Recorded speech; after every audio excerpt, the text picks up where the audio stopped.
Should the leader actually have led their specific Power Ranger teams? Let's chat about it. Continuing on with the space theme, we move on to Power Rangers Lost Galaxy with Leo Corbett leading the team. Should he have been the leader? The real question is, should he have been a Ranger in the first place? To answer these questions, absolutely not. But his brother, yes. Throughout the show, Leo showed great bravery and promise and lived up to the name of leader and the expectations that come with it. However, it was in fact Mike, the older brother of the two, who should have been the leader. Mike, a security personnel of Terra Venture, acting as Commander Stanton's second-in-command, was the one who found Maya, offered to help, took the sword from the stone and fought for justice. However, that did end in his demise, and his brother was given the role instead. This is nepotism at its finest, ladies and gentlemen. Talking about the brother, on the other hand, Leo was the stowaway who wanted to follow his brother selfishly to see the new world. He is stubborn in his desires of adventure, going against his brother's demands and wishes, and ends up being given the power after his brother was initially chosen and falls to his death.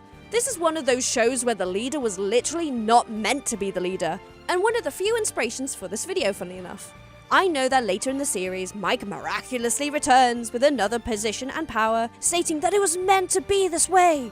I get it for the story, but for this video, it literally doesn't make any sense. If it was how it was meant to be, why didn't Leo just take the sword out of the fucking stone? Like the literal sword in the stone situation. Wait a minute, is this just a retelling of Arthur and the Sword in the Stone? But Power Rangers? Didn't realize that.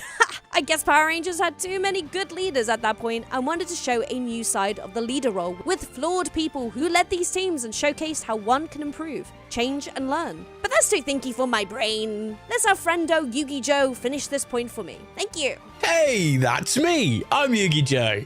Yeah, I do have a couple of things to say about Leo.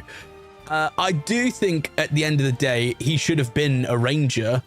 But I think him being a shadow of what a good leader could be for most of this, and always striving but falling short to be his brother, the team would have just been better off giving him a backseat. Still a Ranger, but without the pressure to lead and be as good as his brother was going to be. I think that was all just a bit too much for him, and he never really comes into his own for me.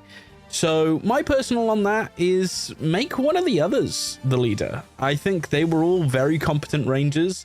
And, you know, the one thing we know about that series is a good leader is willing to sacrifice themselves. Maybe Kendrick should have been the leader all along. Thank you, Yugi Joe.